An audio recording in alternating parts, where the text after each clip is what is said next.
Okay. Thank you, Chief.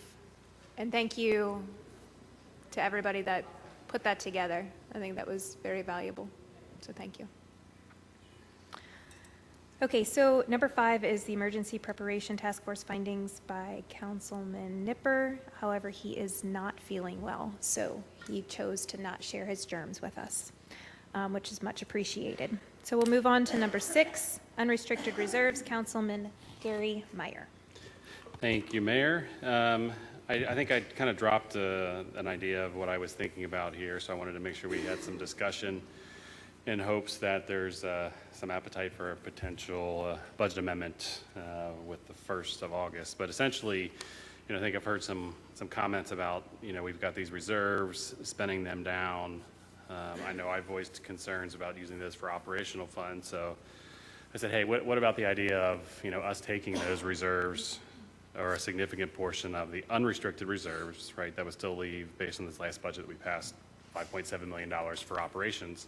But what if we took those and restricted them or moved them into our capital fund, thereby, funding those, future capital expenses that are going to come, especially in light of, I think there's not anyone that I've heard that hasn't talked about an economic downturn. So if revenues start falling, one of the things that I look at when I was thinking about that is, with the capital asset fund, we're bringing in about $2.5 million in revenues from the, essentially, not including any of the grants or things like that. And when we look at, roads and sidewalk replacements for, next year, that's at about $2.5 million. So one of the things that I was thinking is if we end up, short on other funds, let's make sure that we're setting them aside now, so that when we're wanting to talk about, hey, we need new police cars, I think we've got an ambulance remount, or another ambulance comes up and we need to do something else, or the trucks, or the radar units, or those other capital expense items that are there that we know we're going to need. So I think our choice would be, hey, we're going to start doing less roads. And I think if we look at the road plan, I know that there's roads that are near me that are crumbling, that are not on the plan for another 4 or 5 years. So the choice would be, do we not buy police cars, which I don't think I'd ever support, or we delay, road construction a longer period of time. So I think this is a great opportunity, just take those funds, set them aside specifically for capital, and then allow us to continue to operate in all of our general expenses from the recurring revenues that we've got coming in. So I guess, where I was thinking is I think there's, and maybe this number has changed significantly, but I'll call it roughly $5.5 million in unrestricted reserves. My proposal would be that let's take, $5 million of those dollars and put them into capital for these upcoming capital expenses that we have.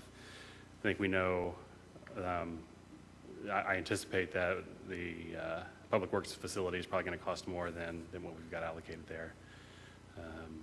And then we're talking about, potential new parks. Those things are going to need to be funded. So that's kind of where I was thinking is maybe it is just the $5 million, still leaves a little bit of left in unrestricted. And then as we have budget surpluses, we can, deal with those pieces as they come up in the future.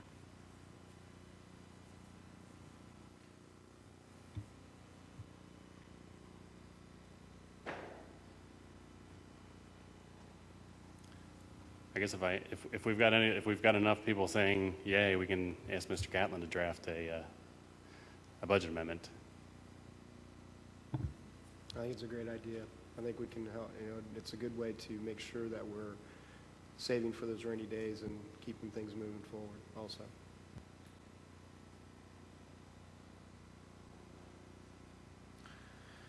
Mr. Meyer, what would stop us from using those unrestricted reserves for those projects and for those improvements right now?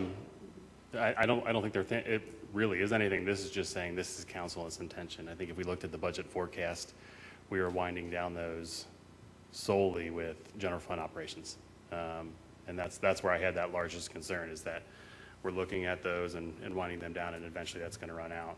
I mean, there are going to be hard decisions that we need to make at some point, and this just gets us to that quicker while we have control. versus having to cut on both sides of the ledger.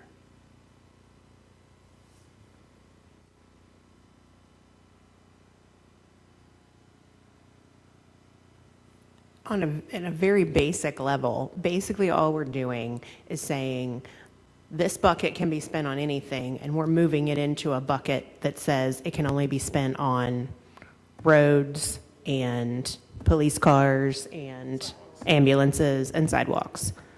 It's not saying that we have to use it for those things because we hopefully will have surplus, but if we don't, we know those things are going to get paid for on a rainy day.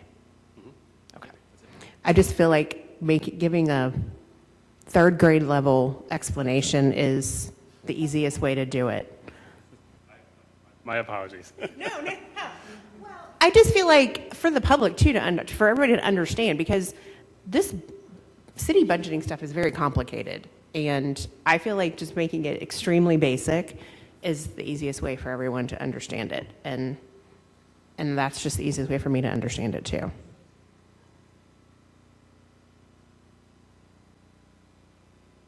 Just to kind of add to that, as far as the third grade explanation goes, it also means that council could decide to pull that money back as well. We'd be two meetings away from changing it back. So it's not like we make this decision and it sits there forever necessarily.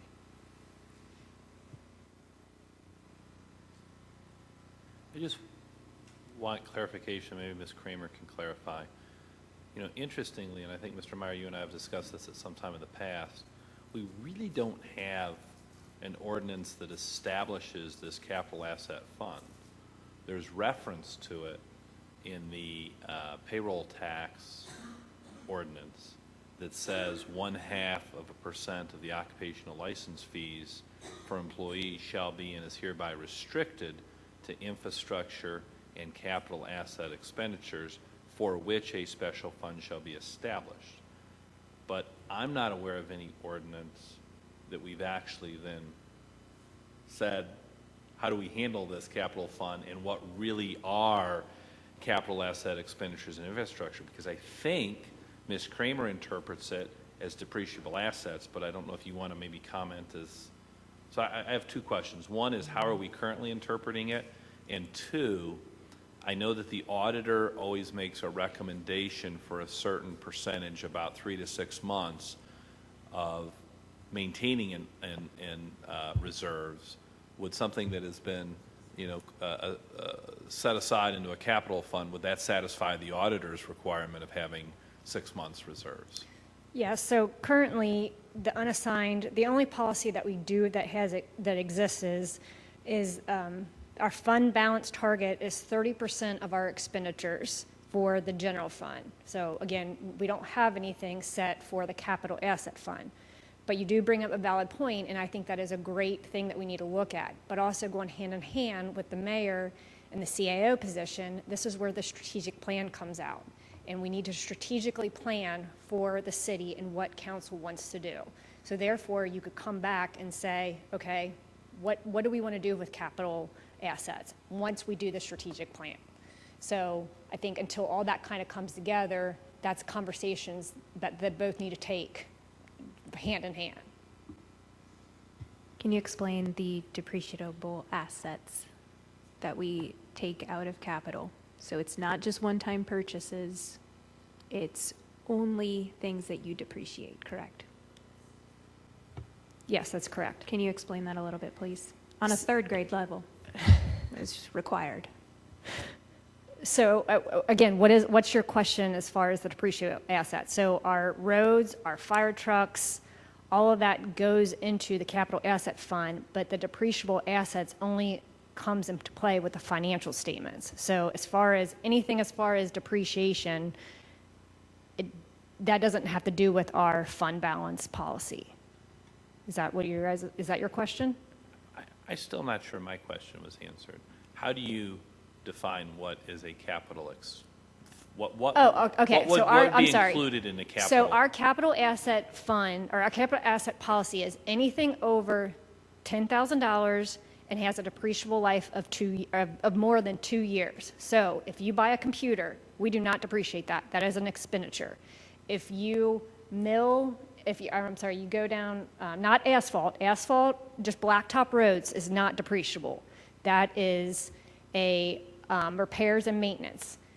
But concrete roads last 20 years, so therefore we consider that a depreciable asset. Police cars, we keep them, 5 years? How many miles? Okay, so that is a depreciable asset. Fire trucks, painting of the wall, that is not a depreciable assets. If you're just putting stuff up to make an asset be a longer life, that is repairs and maintenance. Blacktopping parking lots. Did I give you enough examples to kind of? Yeah, but I guess you mentioned, mill and overlay, which is a number of the projects that we've got in our roads in the capital fund this year, right? So just because it's in the capital fund doesn't mean you have to depreciate All it. right. So then I think we're trying to muddy the conversation by talking about depreciable assets versus what we want to use these funds for. I don't think we're necessarily talking about what we can depreciate or what we can't depreciate, but we're talking about we don't want these funds just to be available for general operations. So when you start budget planning next year, these funds are not there available to balance the budget. They're there for these future expenses that we would pay for out of the capital fund. So let's go back. So if it's more than $10,000 and it has a useful life of 2 years, it is going into the capital asset fund. You don't have to, or you don't have to necessarily capitalize, depreciate that. However, stuff like asphalt, parking lots goes into the general fund. It does not go into the capital asset fund because it is a repairs and maintenance. But not all of it though, right? Yes, Don't all. we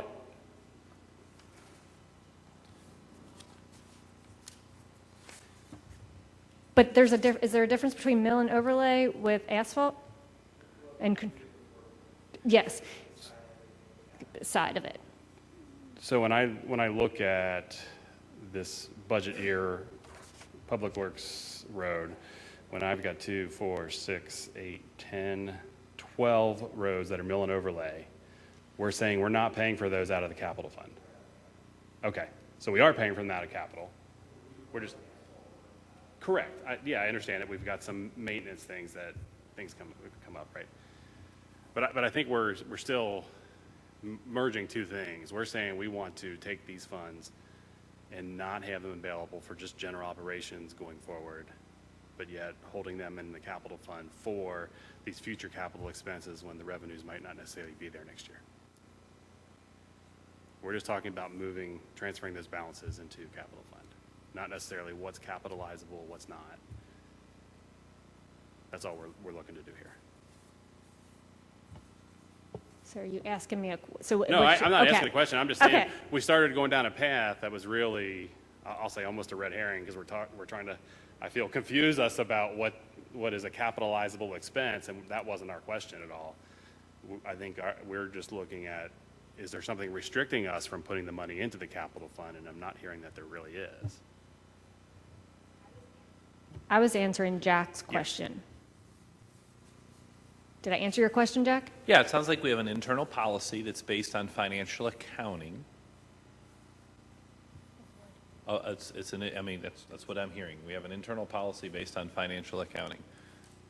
We don't really establish rules for the capital fund by ordinance. It's you do it probably through the advice of the auditor at some point, do it just through financial accounting rules. Is that fair? That's correct.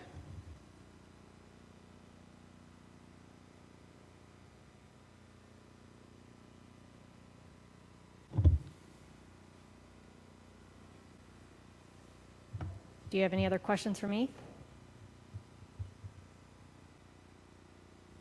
No, I think, when we look at the history of this with the capital fund, it was established because at one point we had 10-year-old police cars.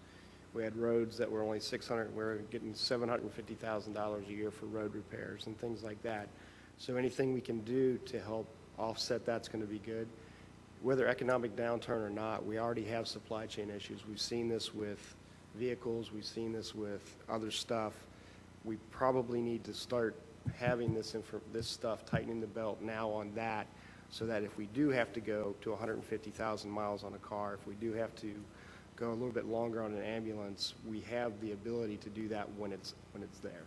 I mean, that's why this was established. This is the reason we put that money in there, is, you know, we felt that burn, officers sharing cars that were 10 years old with a lot of mileage on them. So.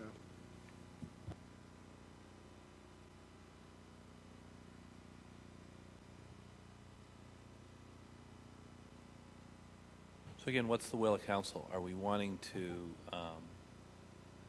establish an ordinance that establishes some formula of money in addition to a 0.5% of the payroll tax that goes into the capital fund?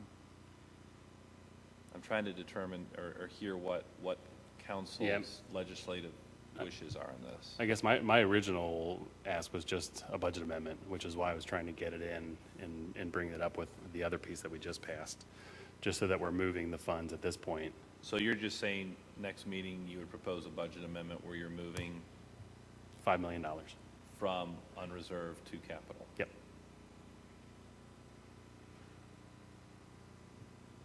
And again, though, I think the question becomes what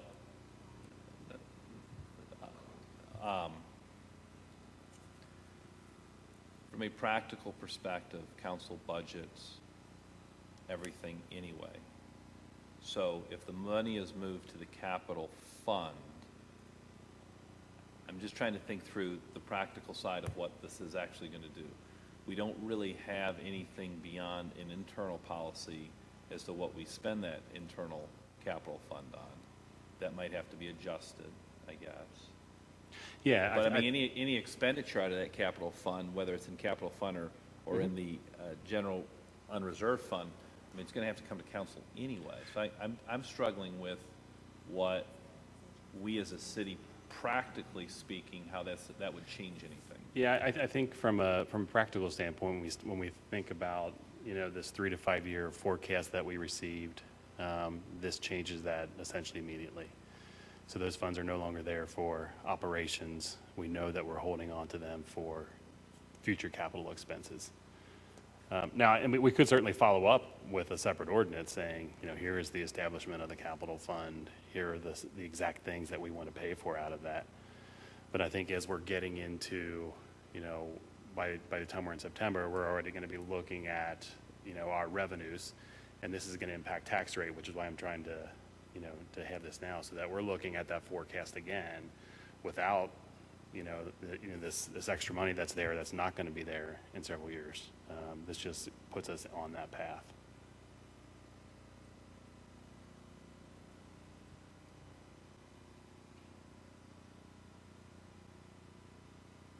So I think, I'm hearing enough support for at least, potentially a first reading with people that are here.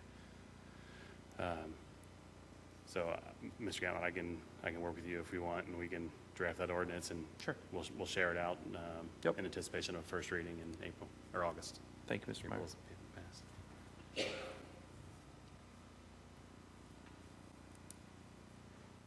Yes, let me pull up my presentation. Okay, we have 2 remaining items related to the zoning text amendments that I think warranted some additional discussion based on the previous discussion that we had on them. And if you'll indulge me, I'd like to start with the second one, because I think it might be a little bit quicker to get through, and then go back to the first one. But the first one, the second one, is regarding the multifamily use within the business park. So this is a map that shows where that business park zoning district exists today. So this includes everything on the other side of the expressway along Dulwick. It includes the areas of Circleport, up off of Pacific Avenue, all of the areas that are currently developed and over by Wild Flavors and Toyota Bashuko. And then there are some areas on Olympic Boulevard. This is the area that currently has Sterling Cut Glass and Dynamic Catholic Institute. That business park zoning stretches all the way up to the Boone County line. So this is the area that we're talking about in question for the business park zoning. And I will note that there are actually quite a few undeveloped parcels within this area. We have several remaining along Dulwick, several up off of Pacific, and then a couple on Olympic that are still yet to be developed. So under the previous zoning ordinance, this is prior to adopting that totally new zoning ordinance back at the end of last year, the Business Park 1 zoning district was what existed in this area, and that zoning district permitted multifamily residential dwellings within a planned unit development overlay district. So a planned unit development overlay district could be applied to this area, but you would have to have 25 acres to be able to add that to the area.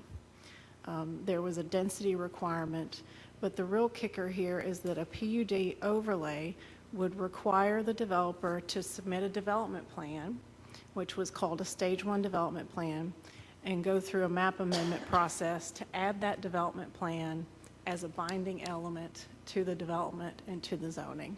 So that would go through a public hearing process through KCPC. The Planning Commission could potentially add some conditions to that development to make sure it's compatible with the surrounding businesses, and provide a recommendation back to this legislative body. At that time, the legislative body would then have the opportunity to adopt that PUD overlay and that development plan, and again, to consider adding additional conditions to that development plan to make sure it's compatible. The multifamily dwellings could not be over 10% of the total acreage of the Business Park 1, and that condition does remain in the current zoning. So under the new zoning that has been adopted, just to recap, it permits multifamily residential dwellings within the business park, which is the new district. There's no longer the Business Park 1. It can exceed 20 dwelling units per net acre, and it is still limited to 10% of the total BP acreage within the city. However, there is no additional review process where there would be a plan submitted that would go through the Planning Commission review process and then back to this legislative body for review and consideration of any additional conditions or compatibility with the surrounding area. I also want to note that under the new zoning ordinance, we still have a PUD process. The PUD process is no longer an overlay zone that can be applied to the business park. It is basically a create your own zoning district type of PUD. You can add a PUD anywhere in the city. A developer can propose a PUD so long as they have 5 acres. So that acreage restriction has been reduced to a smaller development proposal opportunity. The development plan within a PUD can also propose any uses, so it wouldn't be restricted to uses within the underlying zoning district. So a developer could propose any type of housing, any type of mixed-use development with this PUD process. That PUD process that is in place in the new ordinance is also a map amendment and development plan approval process that would go through KCPC.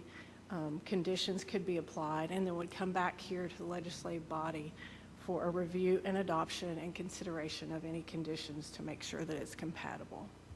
So what this proposed text amendment would do is it would remove the multifamily from that list of permitted uses in the business park and remove the standards that were applied, which was simply the 2 about the acreage and the density. But it still affords the developer an opportunity to propose a PUD within this area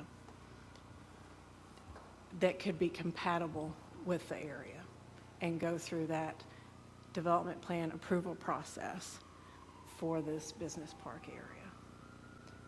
I was hoping that that maybe makes a little bit more sense with more detail to it. Do you have? Yeah, no, I guess, questions? you know, and I think thanks for walking through the differences there, but I still don't understand, you know, why we don't want to at least have the opportunity to do, you know, some multifamily there without causing, you know, additional work. And if those remaining parcels happen to be developed, then it's really a non-issue. I mean, we intentionally, you know, as we were going through that, you know, said, yeah, we want to have, you know, some multifamily over there.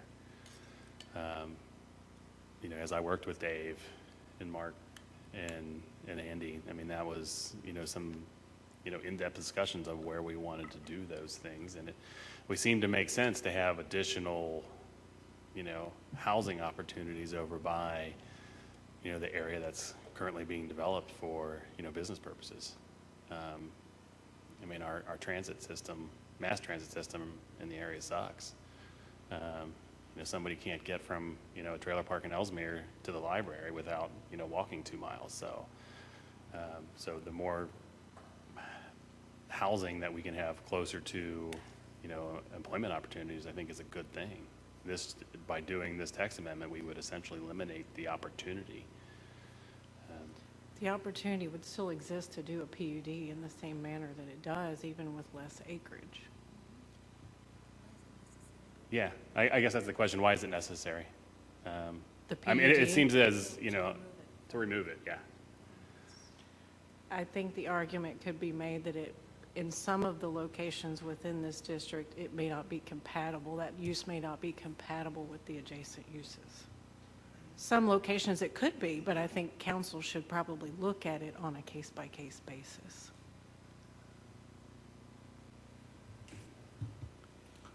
Its proximity could also be difficult for our first responders to serve. I mean, it's a tough spot for us to get to quickly.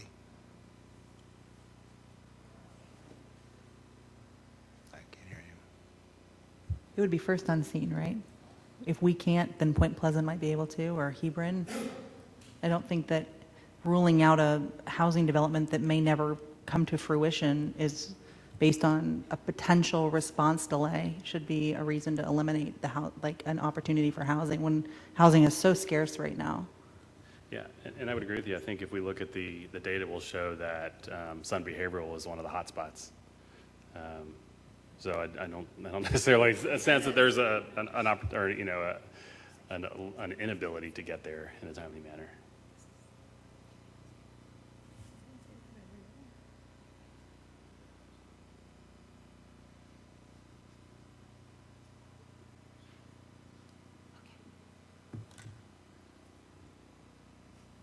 Is there, I mean, maybe you're not allowed to tell us this, but is there someone in this area asking for this? Or is this just something that some people think we should do? I'm with Mr. Meyer. I have a really hard time, and I realize we're not eliminating the opportunity because the PUD opportunity still exists, but it sounds like we're taking away the opportunity to make it easier to put a multifamily development there because the PUD involves a lot more steps. And as much housing is needed right now, I just have a hard time taking away that potential. But it's not taking away the potential. It's putting the ball in your all's court to understand what is the development that wants to go in there, what are the uses that are next door. It's putting the decision-making process into your hands and able to make something very similar to, you know, some of the conditions that we made when we were working with Dries and the Southwick. You know, we set up some screening for the neighbors next door. We set up the walking trails. We set up the connectivity for the sidewalks. There were pieces of that development plan that exists today because it had to come in front of this council, and we were able to talk to the residents and understand what needs to happen in order to make this the best case situation for everybody. So being able to put it into a PUD, I mean, it's an industrial park, okay? We're wanting to put residential into an industrial park. And I think that warrants some additional conversation because it's not necessarily going to be the right fit in every parcel that's available in the IP zone. Gary? Yeah, well, I guess it's business park, not necessarily industrial, because the industrial does surround that area. But I think, when we passed this the first time, that we made that decision. I think if we can go back and look at the tapes to see if we actually talked about, those significant changes and making multifamily was typically one of the things that we did call out when we had that presentation. So I think we did make our decision of what we wanted. I didn't think, though, that Southwick was a PUD. I know that we had a lot of talk about Hardy Board and those kind of things, but I didn't think there was anything for us to do at that point. At least I don't recall, that being a decision that was presented to us. There was definitely a text amendment that had to go through. It went through KCPC. There was I sat on council through that entire process. It was in 2018. Is Southwick a PUD? It is, what is it? I believe it is. And Lakemont is a PUD as well. Yeah. Because the reason behind that is it's multi-use. It's mixed use. So you've got the single-family homes, the townhomes, the condos. It's not exactly what was originally intended in that residential zone. So they put the PUD overlay, which now there are no overlays. It's just PUD. That's just a zone that is allowable, which puts the decision-making process in your hands. You have more control over the development plan agreement if they have to go through this process. And I understand you don't want to put any restrictions on housing. I get it. But sometimes it's necessary to make sure that we're putting the right person next to an already existing building. I think that we owe that to our existing companies.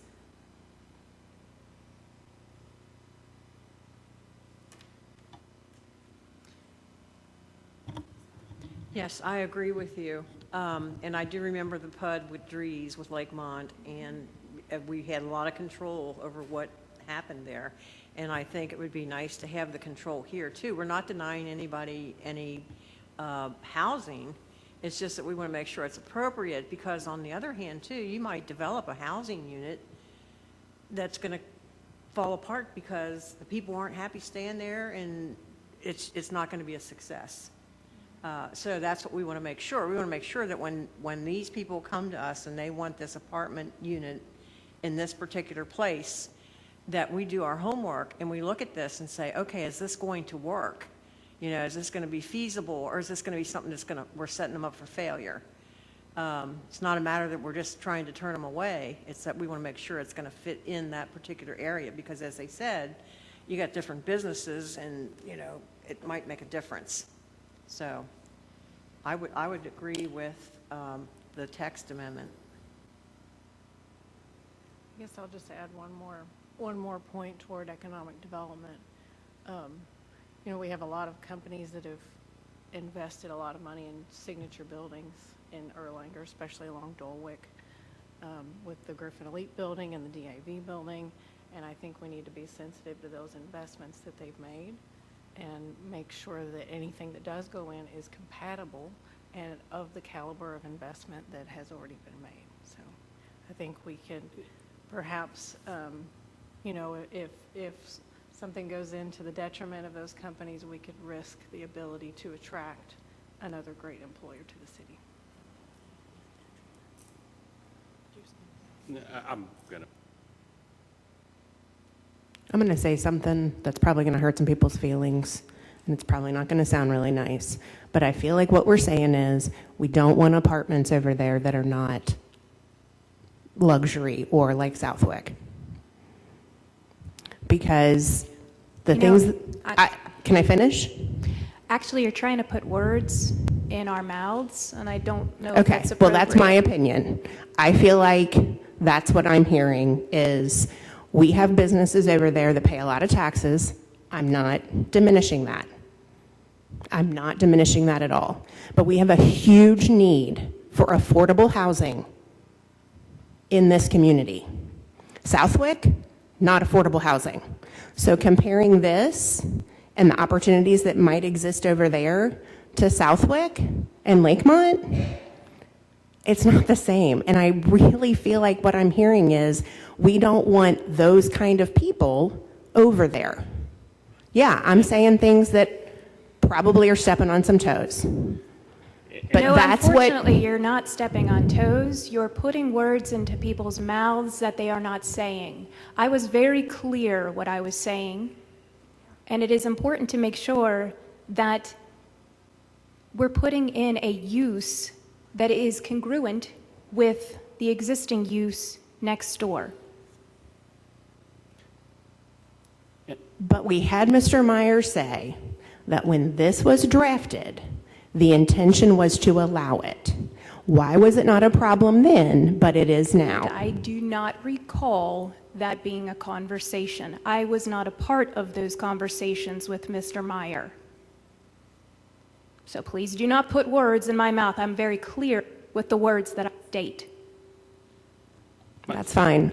I am not in support of this text amendment. I think we need to allow multifamily housing to be in this area. I have nothing against the business owners there, but not one of them have come to me as a council member who votes and said, I don't want this in my area. I don't want this next to me. And we have a huge need for affordable housing. Mr. Meyer made a great point that it's on public transportation. People have a hard time getting to work when they don't have a car. We don't think about that at all. So I'm not going to say anything else. I've clearly stepped on toes. I did put words in people's mouth, I guess. That's what I'm hearing. That's how I'm interpreting the things that I'm hearing. And I'm just saying what probably somebody else isn't going to say. So, I guess- like we said before, this does not keep any housing development from moving into that zone. It just puts some onus on you guys. I mean, I'm trying to give you a little more decision-making process, but But we're not a commission form of government, right? I mean, there's the reason that we pass things the way that we do so that not everything has to come back to the commission to make a decision. I'm struggling with why we would we're pushing away a potential opportunity, right? I mean, if we look at, we say, the proximity of the businesses, but Amazon has a multi-billion-dollar investment at the airport. Housing is popping up all over there because there is a huge demand to fill it. Affordable housing, or just housing in general. It is a problem in the area, and I think that's one of the things, if we look at, the 2030 direction, that we get from KCPC, that is one of the things that we've talked about in housing. That's the reason that they were so quick to jump on, St. Henry doing a small development in the back because, senior housing is a problem, housing is a problem in general. And for us to just bog that down with a little more bureaucracy doesn't necessarily make sense to me. With Dulwick connecting, to Turfway there and Arrow Parkway, man, that's just a great opportunity to have some additional multifamily housing. I mean, it'll go up somewhere. We're just saying, I think what we're saying is we don't want it. Or we're going to make it more difficult for you to get that, is what we're trying to say.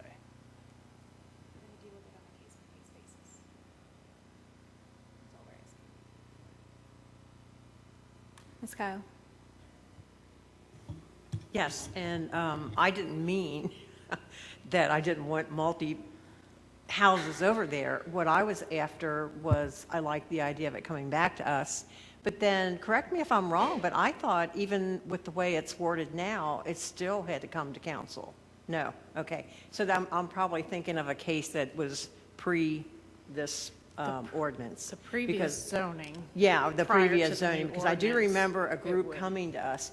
But my thing is too, you want to make sure you get the right builder in there too. That, to me, that's, you know, I don't want somebody that's going to get in there and just throw up a cheap thing, you know, for him to make money and charge a mint for these poor people to go in there. I think that it would be nice if we could look at it. Not that I'm against the multi-housing, I'm all for it if it's the right fit and we've got the right person doing it. I just don't want people coming in there taking advantage of it and building something that's not, you know, appropriate. So I guess we'll just have to agree to disagree.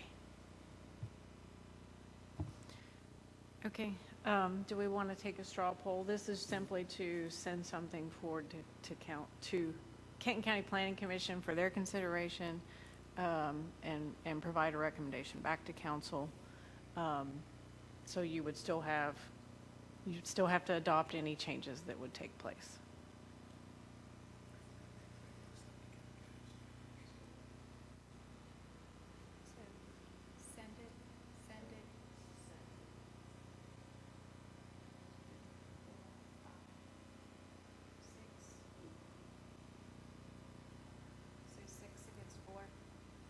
So 6 versus 4 on the straw poll. Yeah, I mean, the reality is we can, why don't we do this? Why don't we have 2 resolutions at the next meeting with each of the 2 changes, and then Okay. people can just vote, because we have 2 commissioners, or 2 council members not here tonight. Okay. So we'll just have both resolutions on at next meeting. All right, I'll go back to the first item. Okay, so this is regarding temporary uses. This would add use-specific standards to allow temporary uses and construction trailers, and then add a character standard to clarify that mobile trailers are not permitted as permanent commercial buildings. So within the current ordinance that was recently adopted, there is a definition for temporary. So this is a use that's characterized by a short-term or seasonal nature. The intent is to discontinue the use upon such time as it's permitted. It does not involve the construction or alteration of a permanent structure. Okay, so that's kind of the framework within which this use exists. The proposed text amendments would have standards that would apply for any use that meets that definition. They have to obtain any necessary licenses, such as business licenses or permits. They need to have the owner's permission to locate anywhere that they're going to be located. They can't locate in a required setback, take up parking, obstruct traffic. They can't leave the trailer or the temporary use set up for more than 48 hours left unattended. No drive-throughs, and then no open lot or outdoor display of products or merchandise.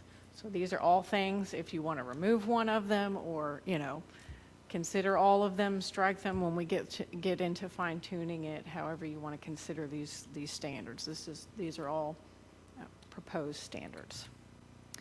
And then as it relates specifically to construction trailers or sales offices as temporary uses, they can exist until a certificate of occupancy is granted in the case of a construction trailer, or until the completion of the sales is completed for either lots or residents where that sales office has been established.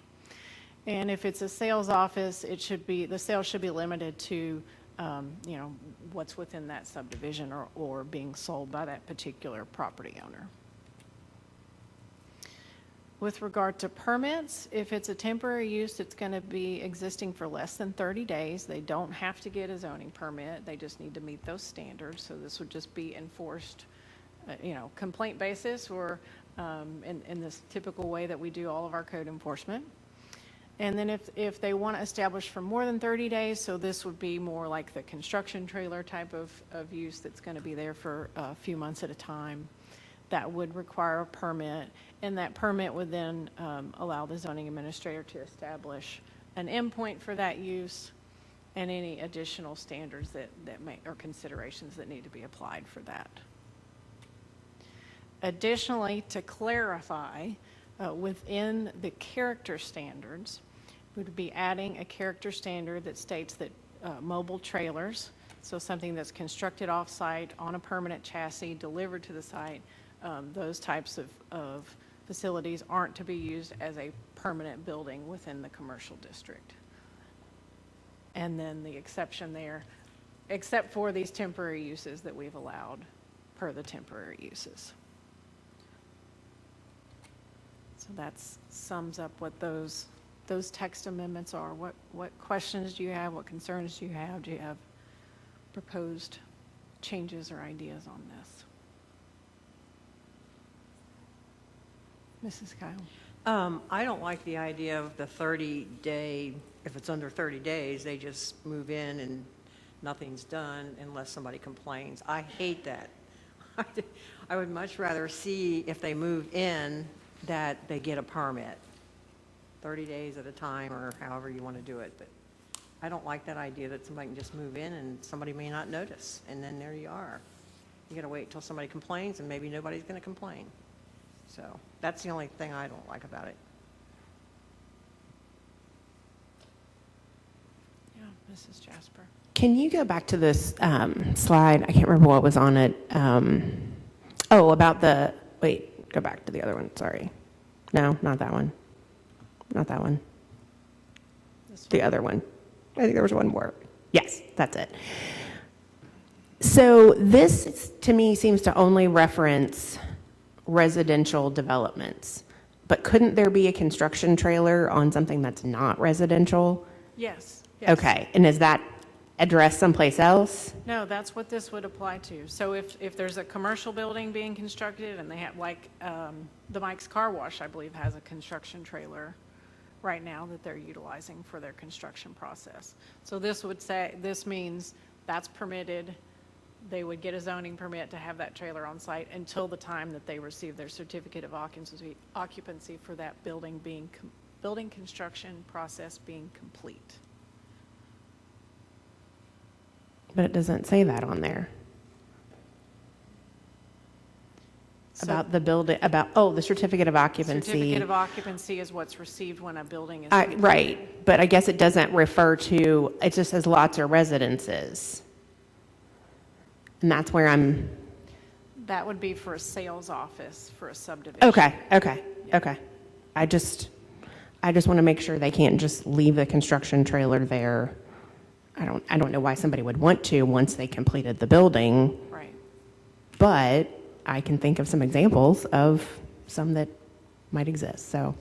So the construction trailer could be for any construction project, even a demo or a renovation, for example. And then once that project is complete, then the construction trailer, in theory, should be terminated. And if, in the case of a sales office, when the sales are complete. So this would allow for those two to exist. Yeah. I feel like this is hurting my brain this evening. I feel like I heard a lot of planners speak, but not regular people speak. So trying to deal with this on top of everything else that we've talked through tonight is just not registering. I'm just, yeah. Anybody have any additional concerns? Mrs. Kyle had the concern about the permit timing. I mean, that could be reduced. You could put whatever number you want in there. If you want it to be 2 days or less, or 5 days or less, or 60 days or less, that was kind of a good benchmark. I just hate laws that we can't enforce, like signs, you can't go and measure them. To me, you shouldn't even have the law. Just do away with it, That's why the 30 days messes with my brain, because I can see somebody moving it. You're not going to be able to enforce it because nobody knows when they moved in or wrote it down. I think the thought with that was if a subdivision or a business or somebody might want to have a food truck for a weekend event or something, that wouldn't require a permit versus something that would be a little bit more long-term. Amy, on your first slide, you defined kind of an intent standard. Is this what you were? This is the definition of temporary in the zoning ordinance. So we could say that if someone doesn't, like if they're trying to do the bait and switch like Vicky's talking about, I mean, they would clearly be violating this intent of, and we could then probably enforce on that? Yeah, I think if there's no planned expiration or discontinuation of the use, then it's clearly not intended to be temporary.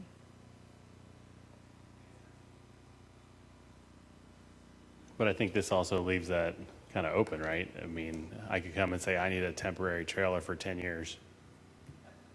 I mean, but and then after 10 years, but I got to get a permit. I need it for 10 years. And then it sits there, right? I mean. You just keep renewing it Well, every 30 days? No, I don't need it. After over 30 days, I just need a permit, right? And at the end of the permit, I can say, hey, I need it for 10 years. There's nothing restricting you I from think the doing zoning that. administrator would say that's not temporary. But why? I mean, you know, Ms. Reckers is talking about her husband has been in a temporary trailer for 5 years. Well, that's Amazon, so I mean, but I know, but that's still right. I mean, so it's where is our definition of that time? I mean, if it's just going to be ambiguous, left up to the zoning administrator, then no, I don't like that. I don't like leaving it up to to the. Put a number in there. Yeah, I mean, I don't see, you know, maybe I don't see where it's a problem today. But it could be. It could be, but there's a lot of things that could. Yeah. So we'll split both of these up into two resolutions at the next meeting, and we'll watch for the 5-5 or 5-6 votes on each of them. Thank you all. Okay, do I entertain a motion that we adjourn? Ms. Nicely, Ms. Skidmore, any discussion? All in favor say aye. Opposed? Motion carried. Have a good evening.